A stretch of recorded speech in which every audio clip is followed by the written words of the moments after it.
ಕರ್ತವ್ಯ. ಆ ಕಾರಣಕ್ಕಾಗಿ ನಾವು ಈ ಸಮಾವೇಶವನ್ನ ಮಾಡ್ತಾ ಇದ್ದೇವೆ. ಕಳೆದ 10 ವರ್ಷದಲ್ಲಿ ದೇಶದಲ್ಲಿ ಏನಾಗಿದೆ? ದಿನನಿತ್ಯ ಬೇಕಾಗಿರೋ ವಸ್ತುಗಳ ಬೆಲೆ ಎಲ್ಲ 2 ಪಟ್ಟು 3 ಪಟ್ಟು 4 ಪಟ್ಟು ಜಾಸ್ತಿ ಆಗಿದೆ. ಒಂದು ಕಾಲದಲ್ಲಿ ಡೀಸೆಲ್ಲು ಪೆಟ್ರೋಲು ಈ ದೇಶದಲ್ಲಿ 60-65 ರೂಪಾಯಿಗೆ ಸಿಗ್ತಾ ಇತ್ತು. ಇವತ್ತು ಡೀಸೆಲ್ಲು ಪೆಟ್ರೋಲ್ ರೇಟು 100-110 ರೂಪಾಯಿವರೆಗೂ ಹೋಗಿದೆ. ಒಂದು ಕಾಲದಲ್ಲಿ 10 ವರ್ಷದ ಹಿಂದೆ 1 ಸಿಲಿಂಡರ್ ಗ್ಯಾಸು 400 ರೂಪಾಯಿ ಇತ್ತು. ಇವತ್ತು 1,000 ರೂಪಾಯಿಗೆ ಹೋಗಿದೆ. ಒಂದು ಸಣ್ಣ ಮನೆ ಕಟ್ಟಬೇಕು ಜನ ಅಂತ ಹೇಳಿದ್ರೆ ಸ್ಟೀಲ್ ಬೇಕು, ಸಿಮೆಂಟ್ ಬೇಕು. 30,000 ರೂಪಾಯಿ ಇದ್ದಿದ್ದ ಸ್ಟೀಲು ಬರ್ತಾ ಇವತ್ತು 70,000 ರೂಪಾಯಿ ಆಗಿದೆ ಒಂದು ಟನ್ನಿಗೆ. 250 ರೂಪಾಯಿ ಇದ್ದಿದ್ದ ಸಿಮೆಂಟು 500 ರೂಪಾಯಿ ಮೇಲೆ ಹೋಗಿದೆ ಇವತ್ತು. ಬೇಳೆ ತಗೊಳ್ಳಿ, ಎಣ್ಣೆ ತಗೊಳ್ಳಿ, ಸಾಮಾನ್ಯ ಜನ ಉಪಯೋಗಿಸುವ ಎಲ್ಲಾ ವಸ್ತುಗಳ ರೇಟು ಜಾಸ್ತಿ ಆಗಿದೆ. ರೇಟುಗಳೆಲ್ಲ ಜಾಸ್ತಿ ಆಗಿದ್ದಾವೆ. ಆದ್ರೆ ಜನಗಳ ಸಂಪಾದನೆ ಜಾಸ್ತಿ ಆಗಿದೆಯಾ? ಜನಕ್ಕೆ ಬರೋ ಆದಾಯ ಜಾಸ್ತಿ ಆಗಿದೆಯಾ? ಬರೋ ಆದಾಯ ಅಷ್ಟಕ್ಕಷ್ಟೇ ಇದೆ.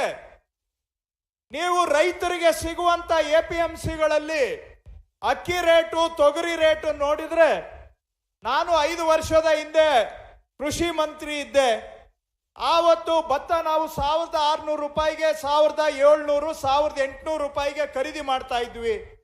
ಇವತ್ತು 2,100 ರೂಪಾಯಿ, 2,000 ಅಷ್ಟೇ ಇದೆ. ತೊಗರಿ 6,000 ರೂಪಾಯಿಗೆ ಖರೀದಿ ಮಾಡ್ತಾ ಇದ್ವಿ, ಇವತ್ತು 7,000 ರೂಪಾಯಿ ಇದೆ. ರಾಗಿ 5 ವರ್ಷದಿಂದ ನಾವು 3,200 ರೂಪಾಯಿಗೆ ಖರೀದಿ ಮಾಡ್ತಾ ಇದ್ವಿ, ಬಹುಶಃ ಇವತ್ತು 3,500 ರೂಪಾಯಿ ಇದೆ.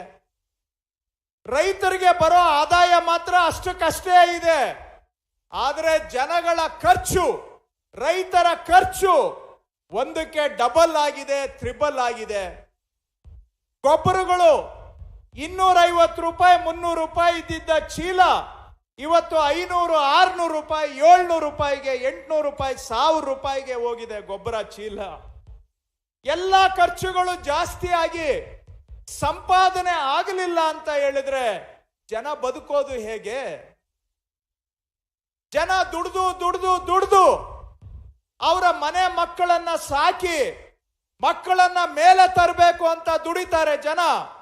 ಆದ್ರೆ ದುಡ್ದಿದ್ದ ದುಡ್ಡೆಲ್ಲ ಖರ್ಚುಗಳಿಗೆ ಸಾಲಲ್ಲ ಅಂದ್ರೆ ಮಕ್ಕಳನ್ನ ಓದಿಸೋದು ಹೇಗೆ? ವಿದ್ಯಾವಂತರು ಮಾಡೋದು ಹೇಗೆ? ಮನೆ ಕಟ್ಟೋದು ಹೇಗೆ? ಮಕ್ಕಳ ಮದುವೆ ಮಾಡೋದು ಹೇಗೆ?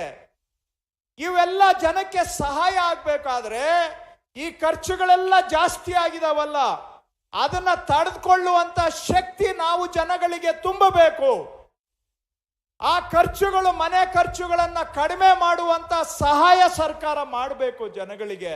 ಅದಕ್ಕಾಗಿನೇ ಸರ್ಕಾರವನ್ನ ನಾವು ಈ ವೇದಿಕೆ ಮೇಲೆ ನಮ್ಮನ್ನ ಯಾಕೆ ಕೂರಿಸಿರೋದು? ಜನ ನಮ್ಮ ಜೀವನಕ್ಕೆ ಸಹಾಯ ಮಾಡಿ ಅಂತ ಇಲ್ಲಿ ಕೂರಿಸಿರೋದು.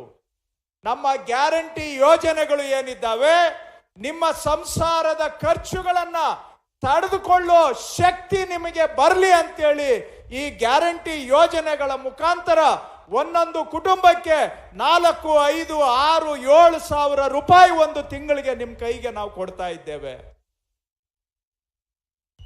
ಇನ್ನೊಂದು ಕಡೆ ಯಾಕೆ ಈ ರೇಟುಗಳು ಜಾಸ್ತಿ ಆಗಿದ್ದಾವೆ? ಮೊದಲಿಗೆ ಪೆಟ್ರೋಲ್ ಮೇಲೆ, ಡೀಸೆಲ್ ಮೇಲೆ, ಗ್ಯಾಸ್ ಮೇಲೆ ಟ್ಯಾಕ್ಸ್ ಬಹಳ ಕಡಿಮೆ ಇರ್ತಾ ಇತ್ತು. ಆದ್ರೆ ಈ 7-8 ವರ್ಷದಿಂದ ಏನಾಗಿದೆ, ಇವೆಲ್ಲದ್ರ ಮೇಲೆ ಸರ್ಕಾರ, ಸೆಂಟ್ರಲ್ ಗವರ್ಮೆಂಟ್ ಹಾಕೋ ಟ್ಯಾಕ್ಸು ಡಬಲ್ ಆಗಿದೆ, ತ್ರಿಬಲ್ ಆಗಿದೆ. ಡೀಸೆಲ್ ಮೇಲೆ ಅಂತೂ 500% ಟ್ಯಾಕ್ಸ್ ಜಾಸ್ತಿ ಆಗಿದೆ. ಇವೆಲ್ಲ ಟ್ಯಾಕ್ಸ್ಗಳು ಯಾಕೆ ಜಾಸ್ತಿ ಆದವು? GST ಯಾಕೆ ಜಾಸ್ತಿ ಆಯಿತು? ಯಾಕೆ ಜಾಸ್ತಿ ಆಯಿತು ಅಂದ್ರೆ, ಕಳೆದ 7-8 ವರ್ಷದಿಂದ ಸೆಂಟ್ರಲ್ ಗವರ್ಮೆಂಟ್ ಏನ್ ಮಾಡಿದೆ, ಈ ದೇಶದಲ್ಲಿ ಅತಿ ಶ್ರೀಮಂತರಿದ್ದಾರೆ. ಶ್ರೀಮಂತರಂದ್ರೆ ನಾನು ಯಾರೋ ದೊಡ್ಡ ರೈತರ ಬಗ್ಗೆ ಮಾತಾಡ್ತಾ ಇಲ್ಲ. ಇಲ್ಲಿ ಯಾರೋ ಸಣ್ಣ ಪುಟ್ಟ ಫ್ಯಾಕ್ಟ್ರಿ ಮಾಡಿರೋರ ಬಗ್ಗೆ ಮಾತಾಡ್ತಾ ಇಲ್ಲ. ಅವ್ರನ್ನ ನೀವ್ಯಾರು ಬರೀ ಟಿವಿಯಲ್ಲಿ ನೋಡಿರ್ಬೋದು ಬಿಟ್ರೆ ಜೀವನದಲ್ಲಿ ಯಾರು ನೋಡಿರಕ್ಕೆ ಸಾಧ್ಯ ಇಲ್ಲ. ಅವ್ರಿಗೆ ಶ್ರೀಮಂತರು ಅಂದ್ರೂ ಸಣ್ಣ ಮಾತೆ ಅದು. ಅವರು ಕುಬೇರರು, 21ನೇ ಶತಮಾನದ ಕುಬೇರರು. ಅವ್ರ ಮೇಲೆ ಈ ಸೆಂಟ್ರಲ್ ಗೌರ್ಮೆಂಟ್ ಬಿಜೆಪಿ ಬರೋದಕ್ಕೆ ಮೊದಲು ಅತಿ ಶ್ರೀಮಂತರ ಮೇಲೆ 30% ಟ್ಯಾಕ್ಸ್ ಇರ್ತಾ ಇತ್ತು ದೇಶದಲ್ಲಿ. ಈ ಗೌರ್ಮೆಂಟ್ ಬಂದ ಮೇಲೆ ಸೆಂಟ್ರಲ್ ಗೌರ್ಮೆಂಟ್ ಶ್ರೀಮಂತರ ಮೇಲೆ ಆಗ್ತಾ ಇದ್ದಂತ ಟ್ಯಾಕ್ಸು ಅದನ್ನ ಕಾರ್ಪೊರೇಟ್ ಇನ್ಕಮ್ ಟ್ಯಾಕ್ಸ್ ಅಂತ ಕರೀತಾರೆ. 30% ಇದ್ದಿದ್ದನ್ನ 22%ಗೆ ಇಳಿಸಿದ್ರು. ಆ 28% ಅಲ್ಲಿ ಕೆಲವ್ರದ್ದು 15%ಗೆ ಇಳಿಸಿದ್ರು. ಒಂದು ವರ್ಷಕ್ಕೆ ಈ ದೇಶದ ಅತಿ ಶ್ರೀಮಂತರಿಗೆ 2 ಲಕ್ಷ ಕೋಟಿ 2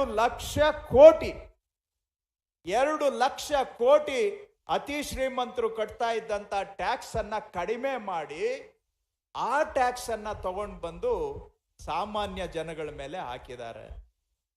ಸೊ ಕುಬೇರರ ಮೇಲೆ ಟ್ಯಾಕ್ಸ್ ಕಡಿಮೆ, ಮುನಿಯಪ್ಪನ ಮೇಲೆ ನಾರಾಯಣಪ್ಪನ ಮೇಲೆ ಆ ಟ್ಯಾಕ್ಸ್ ಅನ್ನ ಜಾರಿ ದಾಳಿ.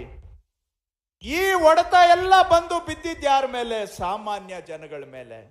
ಶ್ರೀಮಂತರಿಗೆ ಅನುಕೂಲ ಮಾಡೋದಕ್ಕೋಸ್ಕರ ಅವ್ರ ಮೇಲೆ ಟ್ಯಾಕ್ಸ್ಗಳನ್ನ ಕಡಿಮೆ ಮಾಡಿ ಸಾಮಾನ್ಯ ಜನಗಳ ಮೇಲೆ ಟ್ಯಾಕ್ಸ್ ಹಾಕುವಂತಹ ವ್ಯವಸ್ಥೆ ದೇಶದಲ್ಲಿ ಬಂದಿದೆ. ಕಳೆದ 10 ವರ್ಷದಲ್ಲಿ ಸೆಂಟ್ರಲ್ ಗೌರ್ಮೆಂಟ್ ಈ ಕೆಲಸ ಮಾಡಿದೆ. ಮೂರನೇ ವಿಚಾರ, ರಾಜ್ಯದಲ್ಲಿ ಬರಗಾಲ ಇದೆ. ಹಿಂದೆ ಹೀಗೆ ಕಷ್ಟ ರೈತರಿಗೆ ಬಂದಾಗ ಮನಮೋಹನ್ ಸಿಂಗ್ ಅವರು ಪ್ರಧಾನಮಂತ್ರಿಗಳಿದ್ದಾಗ ಸೋನಿಯಾ ಗಾಂಧಿ ಅವರು ಮನಮೋಹನ್ ಸಿಂಗ್ ರವರು ಇಡೀ ದೇಶದ ರೈತರ ಮೇಲಿನ 72,000 ಕೋಟಿ ಸಾಲವನ್ನ ಮನ್ನಾ ಮಾಡಿದ್ರು. 72,000 ಕೋಟಿ ಹಿಂದೆ UPA ಸರ್ಕಾರ ಇದ್ದಾಗ ಸಾಲ ಮನ್ನಾ ಆಗಿದ್ದು. ಮಾನ್ಯ ಸಿದ್ದರಾಮಯ್ಯನವರು ಮುಖ್ಯಮಂತ್ರಿ ಇದ್ದಾಗಲೂ ಕೂಡ ಕರ್ನಾಟಕದಲ್ಲಿ ನಾವು ಸಾಲ ಮನ್ನಾ ಮಾಡಿದ್ದೇವೆ. ಇವತ್ತು ದೇಶದಲ್ಲಿ ರೈತರು ಕಷ್ಟದಲ್ಲಿದ್ದಾರೆ, ರೈತರ ಸಾಲ ಮನ್ನಾ ಮಾಡಿ ಅಂತ ಹೇಳಿದ್ರೆ ಸಾಲ ಮನ್ನಾ, ರೈತರದ್ದು ಸಾಲ ಮನ್ನಾ ಮಾಡಿದ್ರೆ ದೇಶ ಬರ್ಬಾದಾಗುತ್ತೆ ಅಂತ ಮಾತನಾಡ್ತಾರೆ ನಮ್ಮ ಎದುರು ಪಕ್ಷದವರು. ಆದ್ರೆ ಇದೇ ಸಂದರ್ಭದಲ್ಲಿ ಪ್ರತಿ ವರ್ಷ ಈ ದೇಶದ ಅತಿ ಶ್ರೀಮಂತರದ್ದು 2 ಲಕ್ಷ ಕೋಟಿ, 3 ಲಕ್ಷ ಕೋಟಿ, 4 ಲಕ್ಷ ಕೋಟಿ ಶ್ರೀಮಂತರದ್ದು ಸಾಲ ಮನ್ನಾ ಆಗ್ತಾ ಇದೆ ಬ್ಯಾಂಕ್ಗಳಲ್ಲಿ.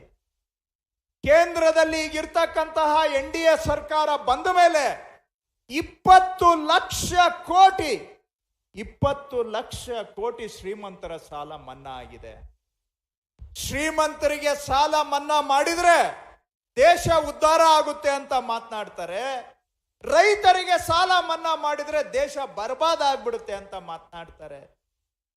ಇದೆಲ್ಲದರ ಪರಿಣಾಮ ದೇಶದಲ್ಲಿ ಸಾಮಾನ್ಯ ಜನಗಳ ಮೇಲೆ ಬಿದ್ದಿದೆ. ಇದನ್ನೆಲ್ಲ ನೋಡಿನೇ ನಾವು ಸರ್ಕಾರ ಬಂದ ಕೂಡಲೇ ನಮ್ಮ ರಾಜ್ಯದಲ್ಲಿ ಜನ ಕಷ್ಟದಲ್ಲಿದ್ದಾರೆ, ಯಾರು ಶ್ರೀಮಂತರಲ್ಲ, ನಿಮ್ಮಂತಹ ಸಾಮಾನ್ಯ ಜನ ಕಷ್ಟದಲ್ಲಿದ್ದಾರೆ. ಈ ಕಷ್ಟದಲ್ಲಿರ್ತಕ್ಕಂಥ ಜನ, ದುಡಿಯುವ ಜನ, ಇವರ ನೆರವಿಗೆ ಬರಬೇಕಾಗಿರೋದು ನಮ್ಮಂತ ಸರ್ಕಾರದ ಕರ್ತವ್ಯ, ನಮ್ಮ ಸರ್ಕಾರದ ಧರ್ಮ. ನಾವು ಸರ್ಕಾರ ಬಂದಿರೋದೇ ಸಾಮಾನ್ಯ ಜನಗಳಿಗೆ ಸಹಾಯ ಮಾಡೋದಕ್ಕಾಗಿ ಅಂತೇಳಿ ಈ ಪಂಚ ಗ್ಯಾರಂಟಿಗಳನ್ನ ಅನುಷ್ಠಾನ ಮಾಡಲಿಕ್ಕೆ ನಾವು ತಂದಿದ್ದು. ಯಾಕೆ ಇಷ್ಟೊತ್ತು ಇದೆಲ್ಲ ಹೇಳಿದೆ ಅಂತ ಹೇಳಿದ್ರೆ, ಯಾಕೆ ಈ ಕಾರ್ಯಕ್ರಮ ಮಾಡಿದ್ದೀವಿ ಅಂತ ಆದ್ರೂ ಗೊತ್ತಾಗ್ಬೇಕಲ್ಲ. ನಾವು ಮಾಡ್ತಾ ಇರೋದು ಹೆಚ್ಚೇನಿಲ್ಲ. ಇವತ್ತು ಯಾವ ಟ್ಯಾಕ್ಸ್ ನಿಮ್ಮಂತ ಜನಗಳ ಮೇಲೆ ಮೊದಲಿಗೆ ಇರಲಿಲ್ಲ, ಯಾವ ಟ್ಯಾಕ್ಸ್ಗಳನ್ನ ಹೊಸದಾಗಿ ನಿಮ್ಮ ಮೇಲೆ ಹಾಕಿದ್ದಾರೆ, ಆ ಟ್ಯಾಕ್ಸ್ ನೀವು ಕಟ್ಟಿದಂತ ದುಡ್ಡನ್ನ ಈ ಗ್ಯಾರಂಟಿ ಯೋಜನೆಗಳ ಮುಖಾಂತರ ನಿಮಗೆ ಕೊಡ್ತಾ ಇದ್ದೇವೆ ನಾವು. ನೀವು ಕಟ್ಟಿದ ಟ್ಯಾಕ್ಸ್ ಅನ್ನ ತಗೊಂಡೋಗಿ ಅಂಬಾನಿ, ಅದಾನಿ ಅಂತ ಕುಬೇರರಿಗೆ ನಾವು ಕೊಡ್ತಾ ಇಲ್ಲ. ನಾರಾಯಣಪ್ಪ, ಮುನಿಯಪ್ಪ ಕಟ್ಟಿದ ಟ್ಯಾಕ್ಸ್ ಅನ್ನ ವಾಪಸ್ ನಾರಾಯಣಪ್ಪನಿಗೆ, ತಿಮ್ಮರಾಯಪ್ಪನಿಗೆ ವಾಪಸ್ ಕೊಡ್ತಾ ಇದ್ದೇವೆ ನಾವು ಈ ಗ್ಯಾರಂಟಿಗಳ ಮುಖಾಂತರ. ಅದೇ ನಮ್ಮ ಎದುರು ಪಕ್ಷದವ್ರದ್ದು, ಅವ್ರದ್ದು ಏನು ನ್ಯಾಯ ಅಂತ ಹೇಳಿದ್ರೆ, ನಿಮ್ಮಂತ ಸಾಮಾನ್ಯ ಜನಗಳ ಹತ್ರ ಟ್ಯಾಕ್ಸ್ ಸುಲಿಗೆ ಮಾಡ್ತಾರೆ, ದೇಶದ ಶ್ರೀಮಂತರಿಗೆ ಸಾಲ ಮನ್ನಾ ಮಾಡ್ತಾರೆ, ದೇಶದ ಶ್ರೀಮಂತರಿಗೆ ಟ್ಯಾಕ್ಸ್ ಕಮ್ಮಿ ಮಾಡ್ತಾರೆ, ಆ ಹೊರೆಯನ್ನೆಲ್ಲ ತಗೊಂಡು ಬಂದು ನಿಮ್ಮ ಮೇಲೆ ಹಾಕ್ತಾರೆ. ಸೊ ಇವತ್ತು ದೇಶದ ನ್ಯಾಯ ಯಾವ ತರ ಆಗಿದೆ ನಮ್ಮ ಎದುರು ಪಕ್ಷದವರಿಗೆ ಅಂದ್ರೆ, ಬಡವರು ದುಡಿಬೇಕು, ಬಡವರು ದುಡಿತಾನೇ ಇರಬೇಕು, ಹಗಲು ದುಡಿಬೇಕು, ರಾತ್ರಿನೂ ದುಡಿಬೇಕು, ಬೆವರು ಸುರಿಸ್ಬೇಕು. ಈ ಬಡವರು ಇರೋದೇ ದುಡಿಯೋದಕ್ಕಾಗಿ, ಶ್ರೀಮಂತರು ಇರೋದೇ ಶ್ರೀಮಂತರಾಗೋದಕ್ಕಾಗಿ ಅನ್ನೋ ನ್ಯಾಯ ನಮ್ಮ ಎದುರು ಪಕ್ಷದವ್ರದ್ದು. ನಾವು ಆಗಲ್ಲ, ಕೆರೆಯ ನೀರನ್ನ ಕೆರೆಗೆ ಚೆಲ್ಲಿರಿ ಅಂದ ಹಾಗೆ ನಿಮ್ಮಿಂದ ಬಂದ ದುಡ್ಡನ್ನ ಈ ಗ್ಯಾರಂಟಿ ಯೋಜನೆಗಳ ಮುಖಾಂತರ ವರ್ಷಕ್ಕೆ 60,000 ಕೋಟಿ ರೂಪಾಯಿ ನಿಮ್ಮಂತ ಸಾಮಾನ್ಯ ಜನಗಳಿಗೆ ಕೊಡಬೇಕು ವಾಪಸ್ಸು ನಿಮ್ಮ ದುಡ್ಡನ್ನ ಅಂತ ಈ ಗ್ಯಾರಂಟಿಗಳನ್ನ ನಾವು ತಗೊಂಡು ಬಂದಿದ್ದೇವೆ. ಇನ್ನೊಂದು ಕಾರಣ ಈ ಸಮಾವೇಶ ಮಾಡಲಿಕ್ಕೆ, ಎಲ್ಲ ಕೇವಲವಾಗಿ ಮಾತನಾಡ್ತಾರೆ, ಇವರು ಸುಮ್ಮನೆ 8 ಲಕ್ಷ ಕೊಟ್ಟಿದ್ದೀವಿ, ಇಷ್ಟು ಕೋಟಿ ಕೊಟ್ಟಿದ್ದೀವಿ ಅಂತ ಹೇಳ್ತಾರೆ ಅಂತ. ಆದ್ರೆ ಯಾರಿಗೆ ಇದು ಸಿಕ್ಕಿದೆ ಫಲ, ನಮಗೂ ಸರ್ಕಾರದಲ್ಲಿ ಇರೋರಿಗೆ ಖಾತ್ರಿ ಆಗ್ಬೇಕಲ್ಲ ಇದು ಜನಗಳಿಗೆ ಸಿಕ್ಕಿದೆ ಅಂತೇಳಿ ಅಂತ. ಇವತ್ತು ಇಲ್ಲಿ ನೆರೆದಿರೋರೆಲ್ಲ ತಾವು ಒಂದಲ್ಲ ಒಂದು ರೂಪದಲ್ಲಿ ಈ ಗ್ಯಾರಂಟಿ ಯೋಜನೆಗಳ ಅನುಕೂಲ ನಿಮಗೆ ಸಿಕ್ಕಿದೆ ಅಂತ ನಾವು ಭಾವಿಸಿದ್ದೇವೆ. ಒಂದು ಬಾರಿ ಕಣ್ಣಲ್ಲಿ ನಿಮ್ಮನ್ನೆಲ್ಲ ನೋಡಿ, ಏನೋ ನಮ್ಮದು ಒಂದು ಅಳಿಲು ಸೇವೆ ನಿಮಗಾಗಿ ನಮ್ಮ ಸರ್ಕಾರ ಮಾಡಿದೆ ಅಂತ ನಿಮ್ಮನ್ನೆಲ್ಲ ನೋಡಿದಾಗ ನಾವು ಈ ಗ್ಯಾರಂಟಿ ಮಾಡಿದ್ದಕ್ಕೂ ಕೂಡ ಸಾರ್ಥಕ ಆಯಿತು ಅನ್ನೋ ಮನೋಭಾವ ನಮಗೆ ಬರ್ತದೆ. ಹಾಗಾಗಿ ಇದು ಸಾರ್ಥಕ ಸಮಾವೇಶನೂ ಕೂಡ ಹೌದು. ನಮಗೆ ಇವತ್ತು 5 ಗ್ಯಾರಂಟಿಗಳನ್ನ ನಾವು ಮಾಡಿದ್ದೇವೆ. 5 ಗ್ಯಾರಂಟಿಗಳಲ್ಲಿ ಮೊದಲನೇದು ಗೃಹ ಲಕ್ಷ್ಮಿ. ಸುಮಾರು 1,22,00,000 ಮಹಿಳೆಯರಿಗೆ ಪ್ರತಿ ತಿಂಗಳು 2,000 ರೂಪಾಯಿ ನೇರವಾಗಿ ಅವರ ಅಕೌಂಟ್ಗೆ ಹೋಗ್ತಾ ಇದೆ. 1,22,00,000 ಮಹಿಳೆಯರಿಗೆ ಕರ್ನಾಟಕದಲ್ಲಿ ಒಂದು ಕುಟುಂಬ ಅಂದ್ರೆ ಸರಾಸರಿ 4 ಜನ ಇರ್ತಾರೆ ಒಂದು ಕುಟುಂಬದಲ್ಲಿ. ಸರಾಸರಿ 1,22,00,000 ಜನಗಳಿಗೆ ಸಿಗ್ತಾ ಇದೆ ಅಂದ್ರೆ ಅಲ್ಲಿಗೆ ಆ ಮನೆಗಳಲ್ಲಿ 4,80,00,000 ಜನ ಇದ್ದಾರೆ. ಸೊ ಇವತ್ತು 4,80,00,000 ಜನ ಇರ್ತಕ್ಕಂಥ ಮನೆಗಳಿಗೆ ಪ್ರತಿ ತಿಂಗಳು 2,000 ರೂಪಾಯಿ ಆ ಮಹಿಳೆಯರ ಕೈಗೆ ಕೊಡ್ತಾ ಇದ್ದೇವೆ. ನಿಮ್ಮ ಮನೆಯ ಖರ್ಚನ್ನ ಸುಧಾರಿಸ್ಕೊಳ್ಳಿ, ನಿಮ್ಮ ಮಕ್ಕಳ ಶಿಕ್ಷಣಕ್ಕೆ ವಿದ್ಯಾಭ್ಯಾಸಕ್ಕೆ ಈ ದುಡ್ಡನ್ನ ಉಪಯೋಗಿಸ್ಕೊಳ್ಳಿ, ಮನೆ ಖರ್ಚಿಗೆ ಸಹಾಯ ಆಗಲಿ ಅಂತೇಳಿ ಇವತ್ತು 1,22,00,000 ಮಹಿಳೆಯರಿಗೆ ನಾವು ಕೊಡ್ತಾ ಇರ್ತಕ್ಕಂಥದ್ದು. ಇವತ್ತು ಮಹಿಳೆಯರು ಇಲ್ಲಿ ಕೂತಿದ್ದಾರೆ, ನೀವು ಎಲ್ಲರೂ ಬೇರೆ ಬೇರೆ ಗ್ಯಾರಂಟಿ ಫಲಾನುಭವಿಗಳು ಬಂದಿದ್ದೀರಿ. ಯಾವುದಾದ್ರೂ ಒಂದು ಯೋಜನೆಯಲ್ಲಿ ಯಾರಿಗಾದ್ರೂ 1 ರೂಪಾಯಿ ಒಂದು ತಿಂಗಳಿಗೆ ಕಮಿಷನ್ ಕೊಡ್ತಾ ಇದ್ದೀರಾ? ಯಾರಿಗಾದ್ರೂ 1 ರೂಪಾಯಿ ಲಂಚ ಕೊಟ್ಟಿದ್ದೀರಾ ನೀವು? ಅಥವಾ ತಿಂಗಳು 2,000 ರೂಪಾಯಿ ನಿಮ್ಮ ಅಕೌಂಟ್ಗೆ ಬರಬೇಕಾದ್ರೆ ಯಾರ ಮನೆ ಬಾಗಿಲಿಗಾಗ್ಲಿ ಹೋಗಿ ನಮಸ್ಕಾರ ಹಾಕೋ ಅವಶ್ಯಕತೆ ಇದೆಯಾ? ಇದು ನಾವು ಯೋಜನೆ ನಮ್ಮ ಸರ್ಕಾರ ಯಾವ ತರ ಮಾಡಿದೆ ಅಂತ ಹೇಳಿದ್ರೆ, ನೀವು ಸ್ವಾವಲಂಬಿಗಳಾಗಿ ಬದುಕೋದು ಅಷ್ಟೇ ಅಲ್ಲ, ಯಾರ ಹಂಗೂ ಇಲ್ಲದೆ, ಯಾವ ಲಂಚನೂ ಇಲ್ಲದೆ, ಯಾವ ಪರ್ಸೆಂಟೇಜು ಇಲ್ಲದೆ ಸ್ವಾವಲಂಬಿಯಾಗಿ ಅದರ ಜೊತೆಗೆ ಸ್ವಾಭಿಮಾನಿಗಳಾಗಿ ಕೂಡ ನೀವು ಬದುಕಬೇಕು ಅನ್ನೋದು ನಮ್ಮ ಆಸೆ. ಬಡವರು ಅಂದ ಕೂಡ್ಲೆ ನಮ್ಮಂತವರ ಮನೆ ಬಾಗಿಲು ಕಾಯೋ ಹಾಗೆ ಆಗ್ಬಾರ್ದು. ಬಡವರು ಅಂದ ಕೂಡ್ಲೆ ನಮಗೆ ಕೈ ಮುಗಿದು ನಿಂತ್ಕೊಳ್ಳೋ ಅಂತದ್ದು ಆಗಬಾರ್ದು. ಬಡವರು ಕೂಡ ಈ ವೇದಿಕೆ ಮೇಲೆ ಯಾರು ಕೂತಿದ್ದಾರೆ ಅವರಷ್ಟೇ ಸ್ವಾಭಿಮಾನಿಗಳಾಗಿ ಬದುಕಬೇಕು ಅನ್ನೋದು ನಮ್ಮ ಆಸೆ. ಅದಕ್ಕೆ ಯಾರ ಹಂಗಿಲ್ಲದೆ ನೇರವಾಗಿ ನಿಮ್ಮ ಅಕೌಂಟಿಗೆ ದುಡ್ಡು ಬರ್ತಾ ಇದೆ ಇವತ್ತು. ಹಾಗೆ ಗೃಹ ಜ್ಯೋತಿ ಅಂದ್ರೆ ನಿಮ್ಮ ಮನೆ ಕರೆಂಟು ಬಿಲ್ಲು 200 ಯೂನಿಟ್ ವರೆಗೆ ಅಂದ್ರೆ 800,000 ರೂಪಾಯಿ ಫ್ರೀ ಮಾಡುವಂತಹದ್ದು ಒಂದು ತಿಂಗಳಿಗೆ. 1,51,00,000 ಮನೆಗಳಿಗೆ ಇವತ್ತು ಪ್ರತಿ ತಿಂಗಳು ಅವರ ಕರೆಂಟ್ ಬಿಲ್ಲು ಫ್ರೀ ಆಗ್ತಾ ಇದೆ. 1,51,00,000 ಮನೆಗಳಿಗೆ. ಒಂದು ಮನೆಗೆ ಸರಾಸರಿ 4 ಜನ ಅಂತ ಹೇಳಿದ್ರೆ ಕನಿಷ್ಠ 5-5.5 ಕೋಟಿ ಕನ್ನಡಿಗರ ಮನೆಗಳಿಗೆ ಇವತ್ತು ಕರೆಂಟ್ ಬಿಲ್ಲು ಫ್ರೀ ಆಗಿದೆ. ಎಷ್ಟು? 5 ಕೋಟಿ ಜನಗಳಿಗೆ ಇದರ ಅನುಕೂಲ ಸಿಗ್ತಾ ಇದೆ. 5 ಕೋಟಿ ಜನಗಳಿಗೆ ಗೃಹ ಜ್ಯೋತಿ ಅನುಕೂಲ ಸಿಗ್ತಾ ಇದೆ. ಮೂರನೇದು ಶಕ್ತಿ ಕಾರ್ಯಕ್ರಮ. ಮಹಿಳೆಯರು, ಅವರಿಗೆ ಏನೇನೋ ಆಸೆ ಇರ್ತದೆ. ಮಹಿಳೆಯರಿಗೆ ಸುಮ್ಮನೆ ನಾವು ಗಂಡಸರು ಹೇಳ್ಬೋದು ಅಷ್ಟೇ, ಒಡವೆ ಮೇಲೆ ಆಸೆ ಅಂತ. ಆದರೆ ನಿಜವಾಗಿ ಮಹಿಳೆಯರಿಗೆ ಸಂತೋಷ ಬರೋದು ಯಾವಾಗ ಅಂದ್ರೆ, ಏನೋ ಮನಸ್ಸಿಗೆ ಬೇಕು ಅನ್ನಿಸ್ದಾಗ ಮಗನ್ನ ನೋಡಬೇಕು, ಮಗಳನ್ನ ನೋಡಬೇಕು, ಮನಸ್ಸಿಗೆ ಸಂತೋಷಕ್ಕಾಗಿ ತಾಯಿ ಮನೆಗೆ ಹೋಗಿ ಬರಬೇಕು, ಯಾವಾಗೋ ವರ್ಷಕ್ಕೊಂದು ಬಾರಿ ಧರ್ಮಸ್ಥಳಕ್ಕೆ ಹೋಗಿ ಬರಬೇಕು, ಮೂಕಾಂಬಿಕಾಗೆ ಹೋಗಿ ಮಕ್ಕೊಂಡು ಬರಬೇಕು. ಮಹಿಳೆಯರದು ಅಷ್ಟೇ ಆಸೆ. ಅಷ್ಟು ಮಾಡಿದ್ರೆ ಅವ್ರ ಮನಸ್ಸಿಗೆ ಎಷ್ಟೋ ಸಂತೋಷ ಸಿಗುತ್ತೆ. ನಮ್ಮ ಕೋಲಾರ, ಚಿಕ್ಕಬಳ್ಳಾಪುರ ಜಿಲ್ಲೆಯಲ್ಲಿ ನಾವು ಹಾಲು, ರೇಷ್ಮೆ, ತರಕಾರಿ ಬೆಳೆಯುವಂತ ಜಿಲ್ಲೆಗಳಿವು ಎಲ್ಲ. ಇಲ್ಲಿ ಗಂಡಸರು, ಇಲ್ಲಿ ನೀವೆಲ್ಲ ಬಂದು ಮುಂದೆ ಕೂತಿದ್ದೀರಾ, ಹೆಂಗಸರನ್ನೆಲ್ಲ ಹಿಂದೆ ಕೂರಿಸಿದ್ದೀರಾ. ಆದ್ರೆ ನಮ್ಮ ಮನೆಗಳಲ್ಲಿ ನಿಜವಾಗಿ ದುಡಿಯೋದು ಯಾರಪ್ಪ? ಹಸುಗಳನ್ನ ಸಾಕೋದು ಯಾರು? ಹಸುಗಳಿಗೆ ಮೇವು ತಗೊಂಡು ಬಂದು ಹಾಕೋದು ಯಾರು? ಹಸುಗಳನ್ನ ತೊಳೆಯೋದು ಯಾರು? ಆ ಕೊಟ್ಟಿಗೆ ಕ್ಲೀನ್ ಮಾಡೋದು ಯಾರು? ನೀವುಗಳು ಮಾಡ್ತೀರಾ?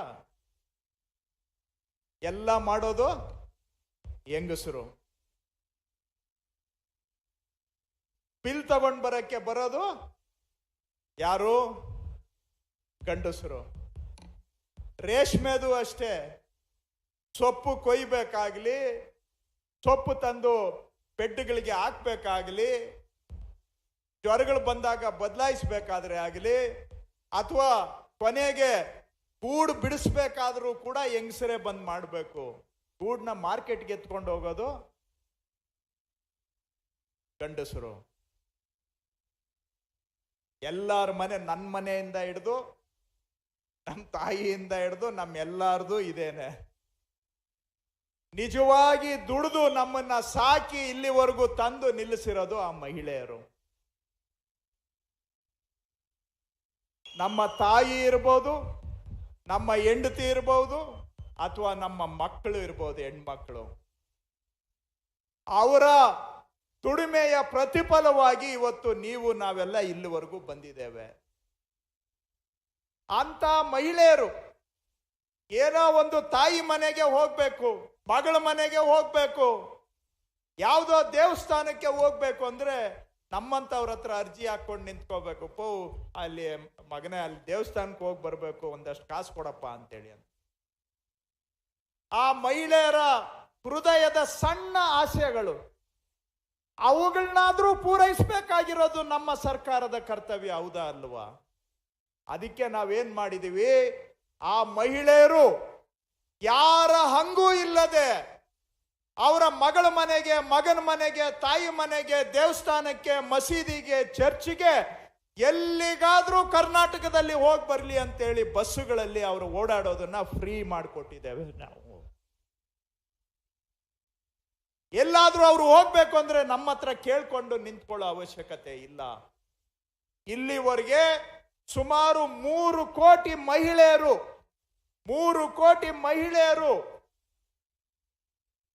ಎಷ್ಟು ಬಾರಿ ಓಡಾಡಿದ್ದಾರೆ ಈ ಶಕ್ತಿ ಸ್ಕೀಮ್ ಬಂದ ಮೇಲೆ ಕರ್ನಾಟಕದಲ್ಲಿ ಅಂದ್ರೆ 170 ಕೋಟಿ ಟ್ರಿಪ್ಗಳನ್ನ ಮಾಡಿದ್ದಾರೆ. 170 ಕೋಟಿ ಟ್ರಿಪ್ಗಳು ಮಹಿಳೆಯರು ಉಪಯೋಗಿಸಿರೋದು. ಸುಮಾರು 3 ಕೋಟಿ ಮಹಿಳೆಯರು ನಮ್ಮ ಗೌರ್ಮೆಂಟ್ ಬಸ್ಗಳಲ್ಲಿ 170 ಕೋಟಿ ಟ್ರಿಪ್ಗಳನ್ನ ಮಾಡಿದ್ದಾರೆ. ಮಹಿಳೆಯರು ಕೂಡ ಗೌರವವಾಗಿ ಬದುಕಲಿ ಅಂತ ಶಕ್ತಿ ಯೋಜನೆಯನ್ನ ಮಾಡಿರ್ತಕ್ಕಂಥದ್ದು. ಹಾಗೆ ಅನ್ನಭಾಗ್ಯ ಯೋಜನೆ, ನಾವು ಹೇಳಿದ್ವಿ 10 ಕೆಜಿ ಅಕ್ಕಿ ಕೊಡ್ತೀವಿ ಅಂತ. ಸೆಂಟ್ರಲ್ ಗೌರ್ಮೆಂಟ್ ಹತ್ರ ಬೇಕಾದಷ್ಟು ಅಕ್ಕಿ ಕೊಳಿತಾ ಇದೆ. ಅದನ್ನ ಹರಾಜ್ ಕೂಗಿದ್ರೆ ಹರಾಜಲ್ಲಿ ಕೊಂಡೋರಿಲ್ಲ. ನಾವು ಹೇಳಿದ್ವಿ ನಿಮ್ಗೆ 34 ರೂಪಾಯಿ ಕೊಡ್ತೀವಿ, ನಮ್ಗೆ ಅಕ್ಕಿನ ಕೊಡಿ ಅಂದ್ರೆ ಕೊಡ್ಲಿಲ್ಲ. ಯಾಕೆ ಅಂದ್ರೆ ಬಡವರಿಗೆ ಅಕ್ಕಿ ಕೊಟ್ಬಿಡ್ತಾರೆ, ಕಾಂಗ್ರೆಸ್ ಗೌರ್ಮೆಂಟ್ ಕರ್ನಾಟಕದಲ್ಲಿ ಅಂತೇಳಿ, ಇಲ್ಲ ನಿಮ್ಗೆ ಅಕ್ಕಿ ಕೊಡಕ್ ಆಗೋದಿಲ್ಲ ಅಂತ ಹೇಳಿದ್ರು. ಅವರು ಏನೇ ಮಾಡಿ ಅನ್ನಭಾಗ್ಯನ ಫೇಲ್ ಮಾಡಬೇಕು ಅಂತ ಪ್ರಯತ್ನ ಮಾಡಿದ್ರು. ಆದ್ರೂ ಕೂಡ ಲೆಕ್ಕ ತಗೊಳ್ದೆ ನಾವಿವತ್ತು ಒಬ್ಬೊಬ್ಬ ರೇಷನ್ ಕಾರ್ಡ್ ದಾರರಿಗೆ 170 ರೂಪಾಯಿ ಅವರ ಅಕೌಂಟಿಗೆ ನಾವು ಹಾಕ್ತಾ ಇದ್ದೇವೆ. ಎಷ್ಟು ಜನಕ್ಕೆ ಹಾಕ್ತಾ ಇದೀವಿ ಅಂದ್ರೆ, ಪ್ರತಿ ತಿಂಗಳು 4,33,00,000 ಕನ್ನಡಿಗರಿಗೆ 170 ರೂಪಾಯಿ ಅವರ ಅಕೌಂಟಿಗೆ ಹೋಗ್ತಾ ಇದೆ ಪ್ರತಿ ತಿಂಗಳು. ಹಾಗೇನೆ ಯುವ ನಿಧಿ ಕಾರ್ಯಕ್ರಮ, ವಿದ್ಯಾವಂತರು ಕೆಲಸ ಸಿಗೋವರೆಗೆ ಕೆಲಸ ಹುಡ್ಕೊಳ್ಳೋದಿಕ್ಕೆ 3,000 ರೂಪಾಯಿ ಕೊಡ್ತಕ್ಕಂಥದ್ದು 1,24,000 ಜನಗಳಿಗೆ, ಯುವಕರಿಗೆ, ಯುವತಿಯರಿಗೆ ಕೊಡ್ತಾ ಇದ್ದೀವಿ. ಇವೆಲ್ಲ 5 ಗ್ಯಾರಂಟಿಗಳು ಸೇರಿದ್ರೆ ಪ್ರತಿ ಕುಟುಂಬಕ್ಕೆ ಒಂದು ತಿಂಗಳಿಗೆ 4,000ದಿಂದ 5,000-6,000 ಸಿಗ್ತಾ ಇದೆ. 7,000 ಕೆಲವು ಕುಟುಂಬಗಳಿಗೆ ಸಿಗ್ತಾ ಇದೆ.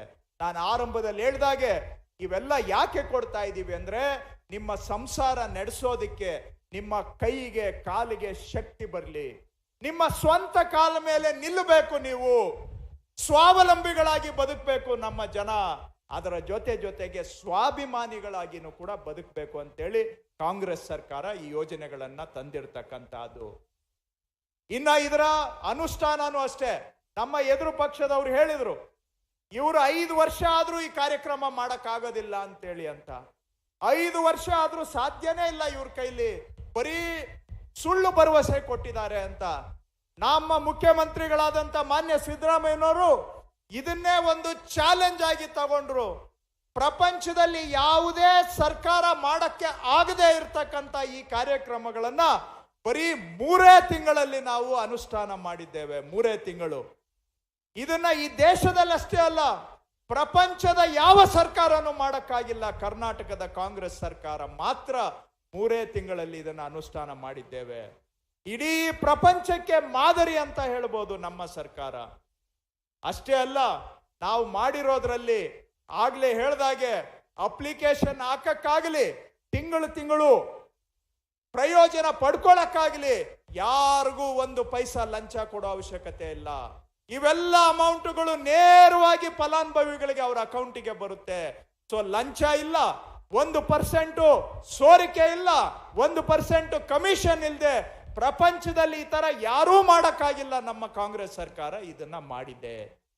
ಇವೆಲ್ಲವೂ ಕೂಡ ನಮ್ಮ ಜನಗಳು ಈ 5 ಯೋಜನೆ ಏನಿದೆ, ಬೆವರು ಸುರಿಸಿ ದುಡಿಯುವಂತ ಕುಟುಂಬಗಳಿಗೆ ಶಕ್ತಿ, ಕೈಗೆ ಶಕ್ತಿ ತುಂಬೋದಕ್ಕೆ ಮಾಡಿರ್ತಕ್ಕಂಥ ಯೋಜನೆಗಳು ಈ ಪಂಚ ಗ್ಯಾರಂಟಿಗಳು.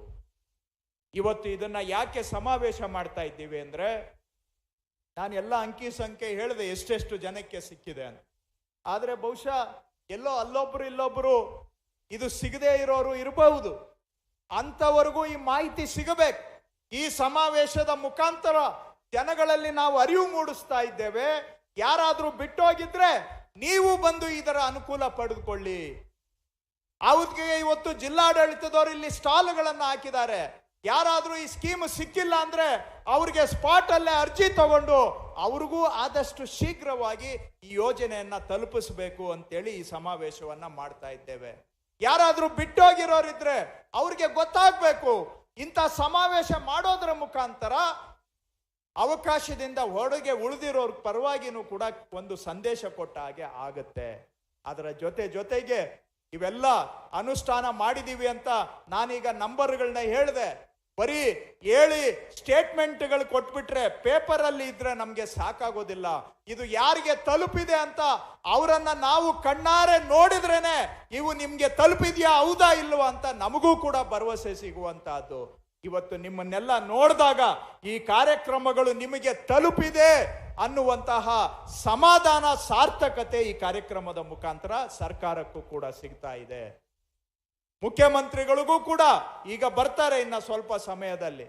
ಪ್ರಪಂಚದಲ್ಲಿ ಯಾರೂ ಮಾಡಕ್ಕೆ ಆಗದೆ ಇದ್ದಂತ ಇಂಥ ಕಾರ್ಯಕ್ರಮಗಳನ್ನ ನಮ್ಮ ಮುಖ್ಯಮಂತ್ರಿಗಳ ನೇತೃತ್ವದಲ್ಲಿ ನಮ್ಮ ಸರ್ಕಾರ ಮಾಡಿದೆ. ಕೊಟ್ಟ ಮಾತಿನಂತೆ ನಾವು ನಡ್ಕೊಂಡಿದ್ದೇವೆ. ಎಷ್ಟೇ ಒಂದು ವರ್ಷಕ್ಕೆ 60,000 ಕೋಟಿ ಬೇಕಾಗುತ್ತೆ ಬರೋ ವರ್ಷ. ಈ 60,000 ಕೋಟಿ 1 ರೂಪಾಯಿ ಕಮಿಷನ್ ಇಲ್ಲದೆ ನೇರವಾಗಿ ಜನಗಳ ಅಕೌಂಟಿಗೆ ಹೋಗುವಂತ ಯೋಜನೆ ಏನಿದೆ, ಇದನ್ನ ನಾವು ಎಷ್ಟೇ ಸವಾಲು ಬರಲಿ ಇದನ್ನ ಮುಂದುವರಿಸ್ತೇವೆ, ಇನ್ನು ಜಾಸ್ತಿ ಮಾಡ್ತೇವೆ ಬಿಟ್ರೆ ಈ ಯೋಜನೆಯಿಂದ ಹಿಂದೆ ಸರಿಯುವ ಪ್ರಶ್ನೆ ಇಲ್ಲ. ನಮ್ಮ ವಿರೋಧ ಪಕ್ಷದವ್ರು ಏನಾದ್ರೂ ಟೀಕೆ ಮಾಡ್ಲಿ, ಅವರಿಗೆ ಬಡವರನ್ನ ಕಂಡ್ರೆ ಅಸೂಯೆ.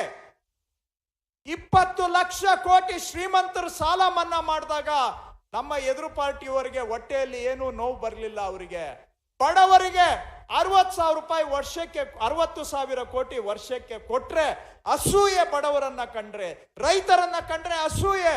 ಇದು ಬಿಟ್ಟಿ ಭಾಗ್ಯ ಅಂತ ಟೀಕೆ ಮಾಡ್ತಾರೆ, ವ್ಯಂಗ್ಯ ಮಾಡ್ತಾರೆ, ತುಚ್ಛೀಕರಣ ಮಾಡ್ತಾರೆ.